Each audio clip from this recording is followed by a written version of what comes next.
입니다. 사무엘상 29장 1절과 2절 말씀입니다. 함께 여러분 이 화면 보시고 함께 말씀 봉독하시기 바랍니다. 블레셋 사람들은 그들의 모든 군대를 아벡에 모았고 이스라엘 사람들은 이스라엘에 있는 셈 곁에 진쳤더라.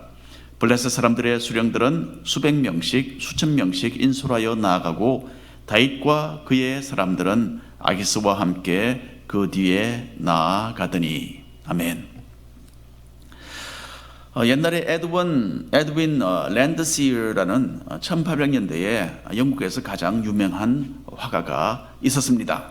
자, 이 사람은 정말 천부적인 재능이 있어서 불과 13살이 되던 해에 영국의 왕립미술원에서 자기의 독자적인 전시회를 그 정도였습니다. 13살 나이의 아이가. 자, 랜드시어는 영국 왕족들의 그 초상화를 많이 그렸고요. 빅토리아 여왕과 알버트 왕자에게는 미술 레슨까지도 해주는 그런 사람이었어요. 자, 에드윈 랜드시어는 소, 말, 개, 사슴에 대한 동물에 대한 작품들을 많이 남겼습니다. 그리고 또 스코틀랜드 자연 풍경에 대한 그림을 많이 그렸어요. 어느 날 랜드시어는 스코틀랜드를 방문해서 거기에 있는 어느 여관에 머물고 있었습니다. 그런데 하루는 여관에서 일하는 종업원이 실수로 음료수를 벽에다가 쏟아버리는 그런 작은 사고가 있었습니다. 이제 그 벽에는 정말 보기 싫은 그런 얼룩이 큼직하게 남게 되었어요. 랜드시어는 그 벽에 그림을 그리기 시작했습니다. 종업원이 쏟아서 벽에 남긴 그 흉한 자국은 랜드시어의 그 그림에서는 폭포로 변했습니다.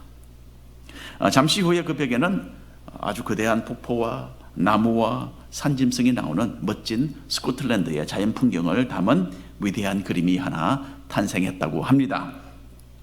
자, 랜드시어가 그린 이 벽 그림은요, 유행이 되어서 온 영국을 휩쓸게 됩니다. 다른 여러 유명한 화가들도 이제는 그 여관에 찾아와서 벽에 크고 작은 그림을 그리기 시작했어요. 그리고 얼마 후에는 이 여관에 있는 그 방은 온 사변 벽이 여러 가지 멋진 그림으로 가득 차게 되었다고 합니다. 자, 하나님께서 우리 삶 속에 이루시는 일이 바로 이런 것 아니겠습니까? 우리의 어리석음으로 인해서 빚어진 실수나 범죄로 인해서 얼룩진 우리의 삶을 가지고 하나님은 작업을 하십니다. 하나님의 그 능숙하신 솜씨로 인해서 우리의 나약하고 추한 모습들이 변해서 하나님의 은혜와 하나님의 사랑을 드러내는 아름다운 작품이 되게 하시는 것입니다. 다윗도 지금까지 자신의 삶 속에서 참 지워버리고 싶은 그런 오류가 여러 가지 있었지 않았겠습니까? 사울을 피해서 도망하던 그 다급한 상황에서 대제사장 아히멜렉에게 거짓말을 했던 것이 그 중에 분명히 하나였을 것이라고 생각을 합니다. 자신의 거짓말이 한 가지 요인이 되어서 노베 살던 85명의 제사장들, 그리고 그 성읍에 있는 남녀노소 모든 사람들이 다 사울 왕에게 떼죽음을 당하는 그런 비극이 있었습니다.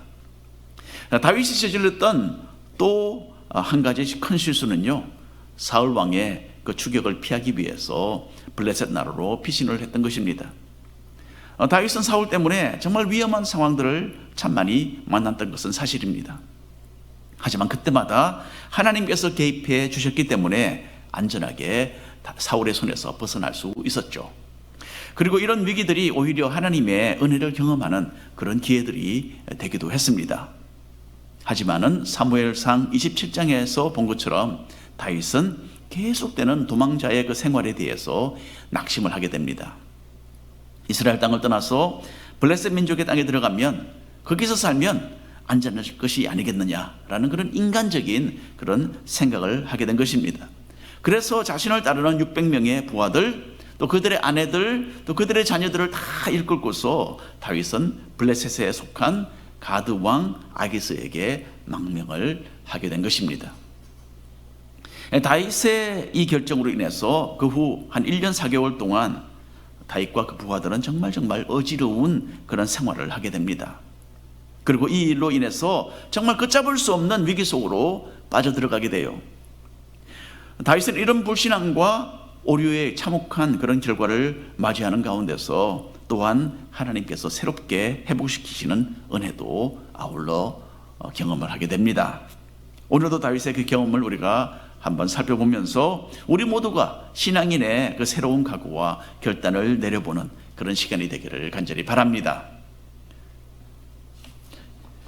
먼저 다윗이 블레셋 나라로 망명했던 것은요, 인간적으로는 참 이해가 잘 가는 그런 결정이었어요.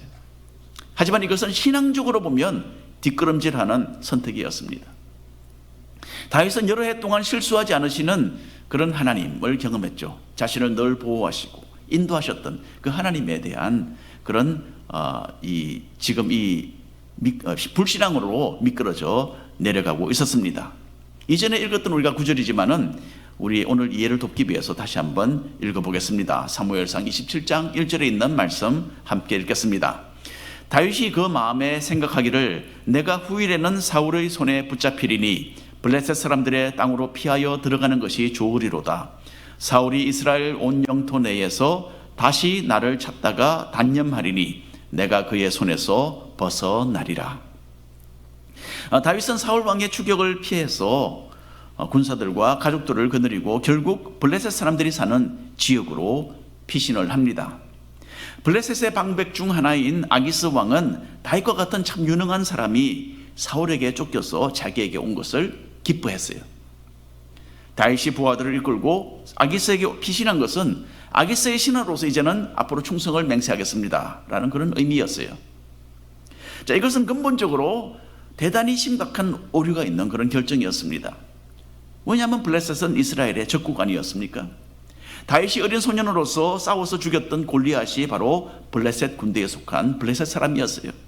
그리고 골리앗은 다름 아닌 가드 사람으로서 바로 이 아기스가 다스리는 바로 이 도시 이 지방 출신의 용사였어요. 그러니까 다윗은 정말 어처구니 없이 적국과 이제 동맹을 맺게 된 것입니다. 이것은 마치 독립운동가였던 안중근 의사가 일본 정부와 동맹을 맺는 것과 같은 그런 상황이었어요. 이 가능하겠습니까, 여러분? 정말 말도 안 되는 그런 일 아니겠습니까? 읽어보겠습니다. 사무엘상 27장 6절과 7절 말씀입니다. 함께 읽겠습니다. 아기스가 그날에 시글락을 그에게 주었으므로 시글락이 오늘까지 유다 왕에게 속하니라. 다윗이 블레셋 사람들의 지방에 산 날 수는 1년 4개월이었더라. 가드왕 아기스는 다윗과 같은 유능한 장수가 자진해서 자기 아래에 들어오겠다라는 것에 마음이 흡족했습니다. 그래서 다윗과 부하들이 편안하게 지낼 수 있도록 고을을 하나 내어주었어요. 이 가드에서 좀 멀리 떨어진 그런 장소입니다. 그리고 그 후 1년 4개월 동안 다윗은 시글락에서 머물면서 활동을 했습니다. 다윗은 그러면 블레셋 땅에서 어떤 활동을 했겠습니까? 자신의 부하들을 이끌고 노략군으로 활약했습니다. 다윗은 이스라엘 땅 남부에 위치한 아말렉 민족을 비롯해서 그 근처에 있는 다른 여러 부족들을 공격하고 그 고을들의 그 마을들의 소유물을 탈취하는 일을 했던 것입니다. 이 민족들은 이스라엘 민족과는 원수지간이었어요.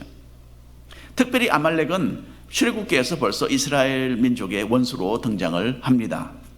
애굽을 탈출해서 광야를 지나가는 이스라엘 민족을 겨냥해서 노략질을 일삼던 그런 민족이었습니다. 그래서 결국 모세는 산꼭대기로 올라가고 여호수아는 백성을 이끌고 나가서 전쟁을 치룬 적이 있죠. 그래서 모세가 손을 들고 있으면 이스라엘 민족이 이기고 피곤해서 손이 떨어지면 이스라엘 민족이 패배하던 바로 그 전쟁, 바로 그것이 아말렉 민족과의 전쟁이었어요. 자, 그 후에도 이스라엘과 아말렉 사이에 분쟁은 계속되었습니다. 그래서 다윗은 자기 군대를 이끌고 아말렉을 비롯해서 다른 여러 민족들의 고을들을 공격하고 탈취를 했던 것입니다. 자, 그래서 아기스 왕이 어디 가서 이번에 탈취를 했느냐라고 물으면 다윗은 이스라엘 땅 남쪽 지역을 우리가 공격하고 돌아왔다라는 정말 애매한 말을 했던 것입니다. 다윗은 의도적으로 아기스 왕에게 거짓말을 하고 있었어요. 아기스 왕은 이 말을 듣고 다윗이 이제는 자기 민족을 쳐서 탈취한다 라는 그런 뜻으로 이해를 했습니다. 그래서 다윗이 이제는 자기 민족과 등을 졌기 때문에 정말 블레셋 나라의 신하가 되었구나, 라고 생각을 하고 아기스는 흐뭇해했던 것입니다. 다윗의 속임수가 통했던 것은요, 아기스가 어리석었기 때문만은 아니었어요. 아기스는 좀 어리석었던 것 같아요, 사실은. 그러나 그것만이 이유는 아닙니다. 9절 말씀을 함께 읽어보겠습니다. 다윗이 그 땅을 쳐서 남녀를 살려두지 아니하고 양과 소와 나귀와 낙타와 의복을 빼앗아 가지고 돌아와 아기스에게 이르렀다라고 합니다. 다윗의 군대는 이미 아주 잔인한 도적대로 변해 있었습니다. 다윗은 아기스를 속이기 위해서 탈취만 한 것이 아니라 사람들을 남기지 않고 다 죽였어요. 여러분, 죽은 자는 말이 없다라는 말이 있잖아요. 이렇게 사람들을 살해해서 자기가 이스라엘 사람들에게서 탈취했다라는 그 거짓말이, 탈취하지 않았다라는 그 거짓말이 발각되지 않도록 했던 것입니다. 여러분, 세상과의 타협은 한편으로는 정말 합리적인 선택으로 보일 수 있습니다. 다윗이 사람들을 이끌고 블레셋에 들어갔던 것이 꼭 그랬습니다. 그리고 그 후에 일어났던 여러 가지 일들도 마찬가지입니다. 하지만 진실된 신앙의 자세가 결여된 가운데서 인간적인 궁리를 하다가 보면 세상과 타협하게 되고 영적으로는 뒷걸음질하는 그런 결과가 나는 것입니다. 이런저런 변명을 내세우면서 세상적인 방법을 삶 속에 허용하지 않도록 우리는 주의를 해야 합니다. 끝까지 진실된 신앙을 사수하고 하나님 중심의 선택들을 해나가는 영적으로 깨어있는 우리의 하루하루가 되기를 간절히 바랍니다. 블레셋 땅에서 지내는 동안에 다윗은 육신적으로는 안전을 누릴 수 있었어요. 사울 왕이 더 이상 자기를 추적하지 않았기 때문입니다. 하지만 이 불신앙의 선택으로 인해서 다윗은 곧 이러지도 못하고 저러지도 못하는 진퇴양난의 참으로 어려운 처지에 빠지게 됩니다. 다윗은 시글락에서 1년 4개월을 지냈는데요, 그 기간이 거의 끝날 무렵에 블레셋 민족과 이스라엘 민족 사이에 큰 전쟁이 하나 일어나게 됩니다. 이스라엘을 침략하기 위해서 블레셋 나라의 전역에서 군대가 모집되었어요. 블레셋의 중요한 5개 도시 중에 하나인 가드, 이 가드의 왕 아기스도 물론 이 전쟁에 참전하게 됩니다. 그리고 아기스는 자기가 그동안 참 신뢰하고 자랑스럽게 여겼던 다윗도 이 전쟁에 함께 참여해야 한다라는 정말 분명한 그런 지시를 내렸어요. 다윗은 그때 참 난처했을 것입니다. 블레셋 사람들과 함께 참전한다라는 것은 무슨 의미합니까? 자신의 동족 이스라엘 사람과 싸운다는 그런 의미가 아닙니까? 지금까지 다윗이 해왔던 일들을 우리가 돌아본다면, 다윗이 사울에게 행했던 일들, 또 다윗이 이스라엘 유다 땅에 있는 고을들에게 행했던 일들을 본다면 다윗은 결코 자기 동족과 싸워서 죽이는 일을 할 인물은 아니었다라는 것은 확실합니다. 그런데 이때에 다윗이 나는 참전할 수 없습니다, 나는 이 전쟁에 임할 수 없습니다 라는 그런 말을 할 그런 상황이 아니었죠. 이미 아기스 왕을 속여서 자기가 이스라엘 백성들을 공격해서 탈취를 일삼고 있다라는 그런 이미지를 가지도록 했지 않았습니까? 그리고 어떤 변명을 내세우면서 이 전쟁에 나는 참전하지 못한다라고 말하는 것은 자기를 따르는 사람들, 또 그 가족들의 안전을 위해서 상황적으로 현명하지 못한 그런 처신이었을 것입니다. 다윗이 블레셋 나라로 망명한 것은 아기스 왕의 그 충성된 신하가 되겠다라는 것을 의미했어요. 그런데 이 순간에 왕의 신뢰를 잃게 되면 참혹한 처벌이 따를 수도 있는 정말 민감한 그런 상황이었습니다. 전쟁이 일어날 그 시점에서 블레셋과는 원수지간인 이스라엘 민족에 대하여 우호적인 그런 자세를 취한다면 아기스 왕이 가만히 있지 않을 것은 뻔한 일이었어요. 읽어보겠습니다. 사무엘상 28장 1절과 2절 말씀입니다. 함께 읽겠습니다.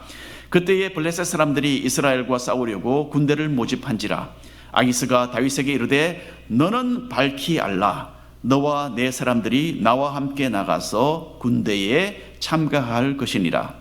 다윗이 아기스에게 이르되 그러면 당신의 종이 행할 바를 아시리이다 하니 아기스가 다윗에게 이르되 그러면 내가 너를 영원히 내 머리 지키는 자를 삼으리라 하니라. 정말 이 난감한 이 상황에서 다윗은 아무런 내색을 하지 않고 내가 전쟁터에서 뭔가를 좀 보여주겠습니다, 그런 식으로 대답을 했어요. 다윗이 무슨 뜻으로 이런 애매한 말을 했는지는 정확하지 않습니다. 하지만 아기스 왕은 이 말을 듣고 대단히 긍정적으로 받아들였어요. 역시 아기스 왕은 좀 어리석었던 것 같습니다. 다윗이 엄청난 활약을 해서 이스라엘 군대를 그냥 무찌르겠다, 그런 뜻으로 이해를 했던 것이죠. 아기스 왕은 다윗의 말로 인해서 마음에 엄청 감동을 받게 됩니다. 네가 이번 전쟁에서 그렇게 활약을 해준다면 내가 너를 영원히 나의 가장 높은 신하이자 보디가드로 삼겠다, 그런 선언을 합니다. 아기스는 다시 한번 다윗의 말에 속아 넘어간 것이죠. 그리고 다윗은 자기가 그 당시에 가진 모든 수단을 총동원해서 정말 아슬아슬하게 위기를 지금 모면하고 있는 것입니다.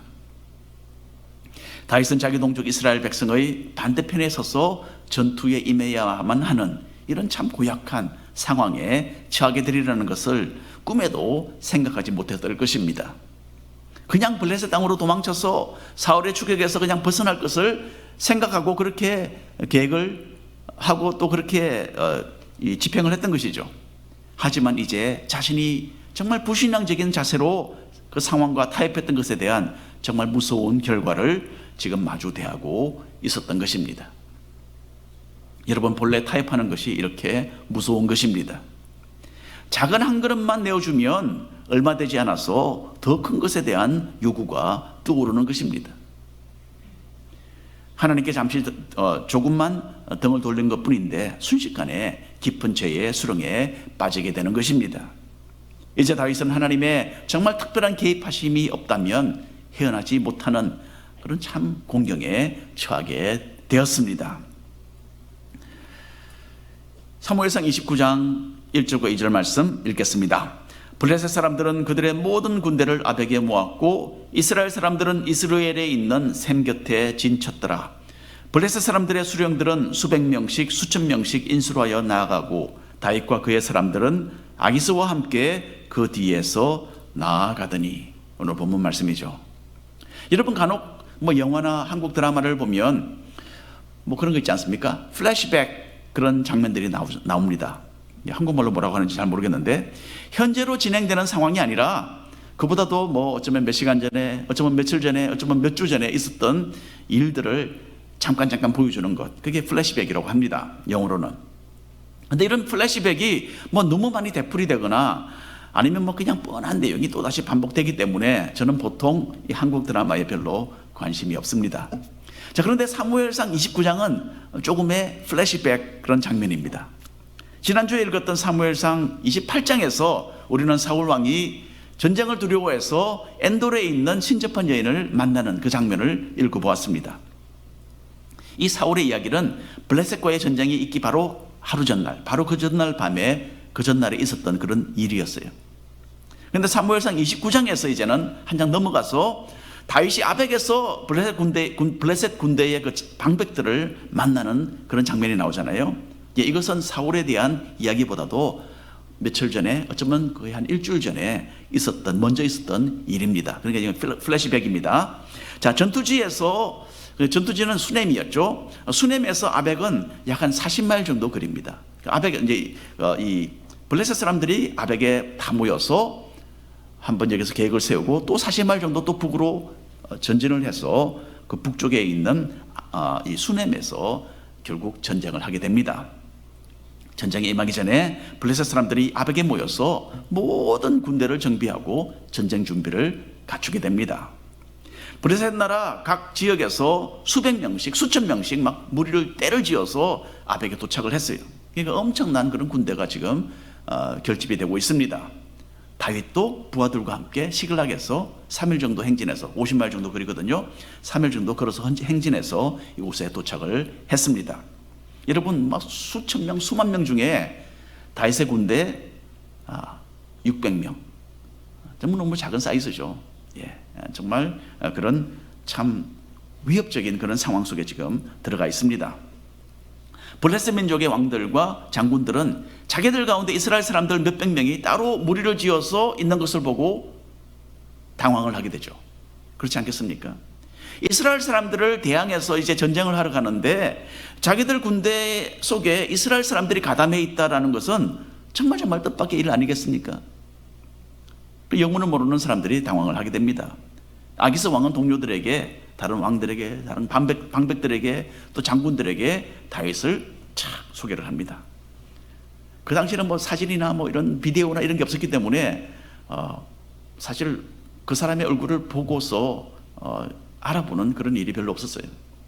지금과는 너무 다 다르죠.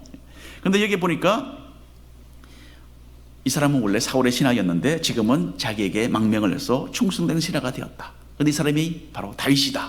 그렇게 자랑스럽게 설명을 했어요. 예, 그때에 블레셋 사람들이 어떤 반응을 보였겠습니까?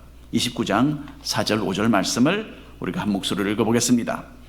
블레셋 사람의 방백들이 그에게 노한지라. 블레셋 방백들이 그에게 이르되 이 사람을 돌려보내어 왕이 그에게 정하신 그 처소로 가게 하소서.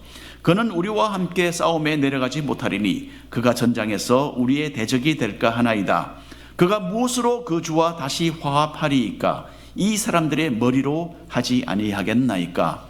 그들이 춤추며 노래하여 이르되 사울이 죽인 자는 천천히요 다윗은 만만이로다 하던 그 다윗이 아니니까 하니.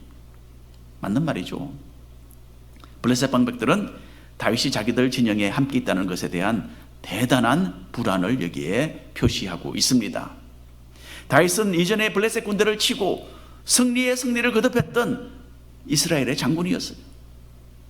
그리고 골리앗을 죽인 후에는 사울보다도 더 강하고 뛰어난 인물로 이스라엘에 부상했다라는 것을 그들은 분명히 기억하고 있었습니다. 그래서 방백들은 다윗을 동참시킨 아기스 왕에게 강력하게 항의하면서 다윗을 돌려보내야 한다. 그렇게 요구를 하게 되었어요. 전쟁 중에 다윗이 배반하고 오히려 이스라엘 군대와 합세해서 블레셋 사람들을 공격하지 않겠느냐라는 그런 염려를 했던 것입니다. 여러분, 아마도 다윗도 참 위험을 무릅쓰고 결국 이런 결정을 내려야 한다라고 속으로 은밀히 생각을 하고 있었을 것이라고 저는 그렇게 여깁니다.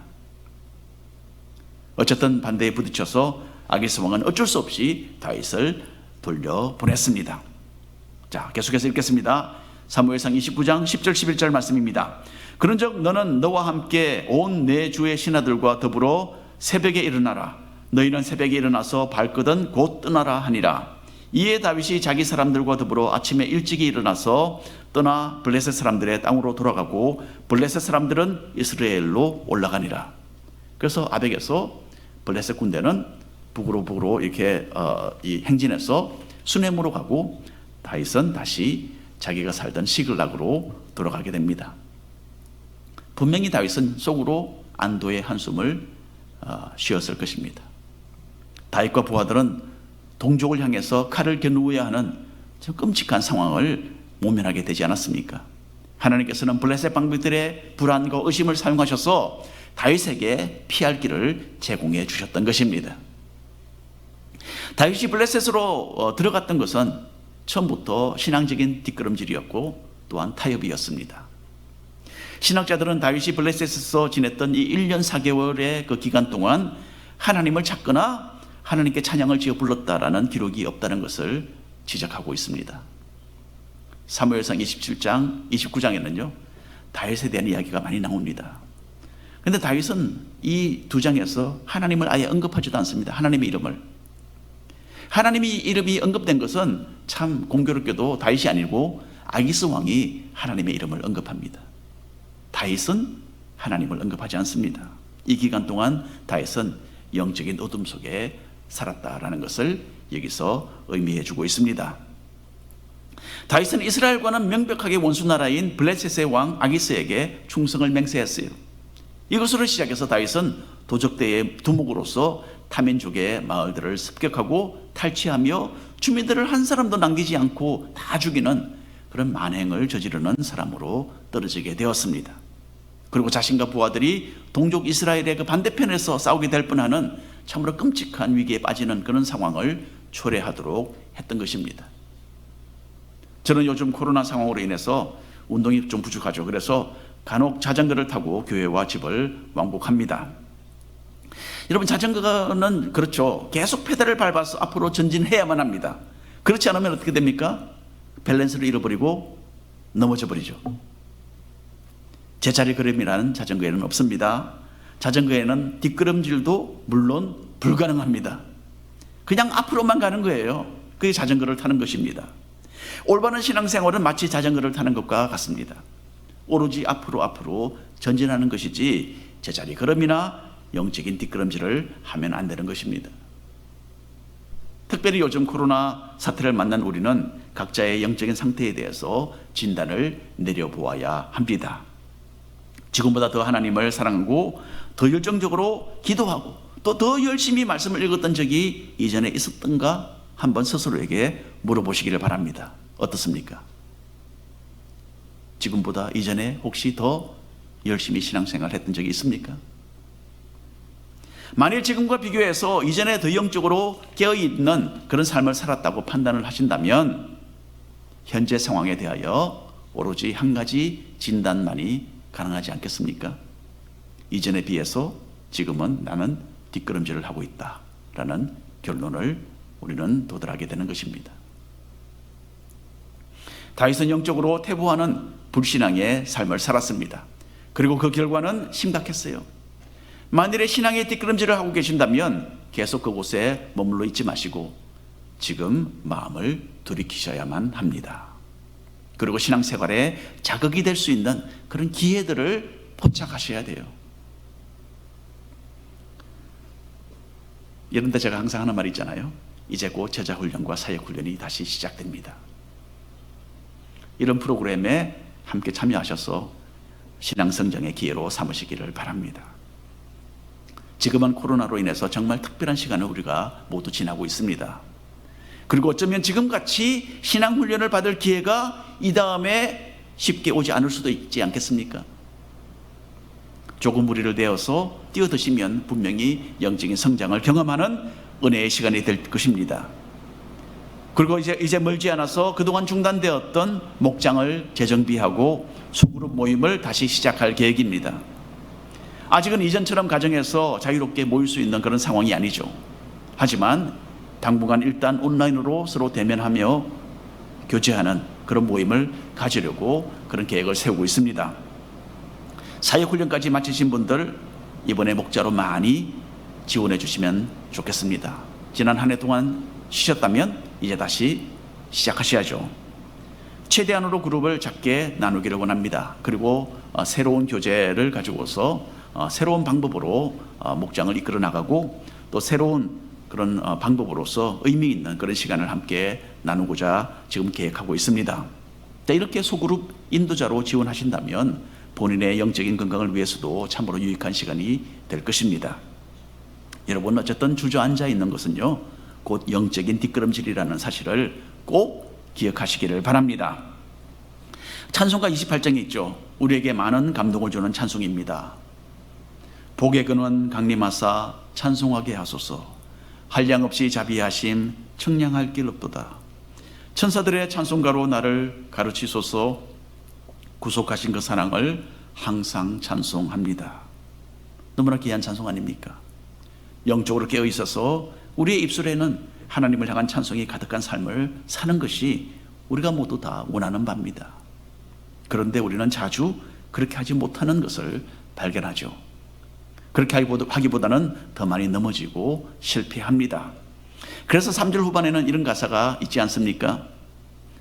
우리 마음은 연약하여 범죄하기 쉬우니 하나님이 받으시고 천국인을 치소서. 이 찬송가가 우리의 마음을 울려주는 이유가 바로 이것 때문입니다. 우리는 모두가 다 연약해서 쉽게 범죄합니다. 하지만 그것이 끝이 아닙니다. 하나님께서는 우리를 있는 그대로 받아주시고 우리를 고쳐주시고 다듬어주시고 그래서 다시 한번 신앙의 올바른 궤도 위에 올려놓으십니다.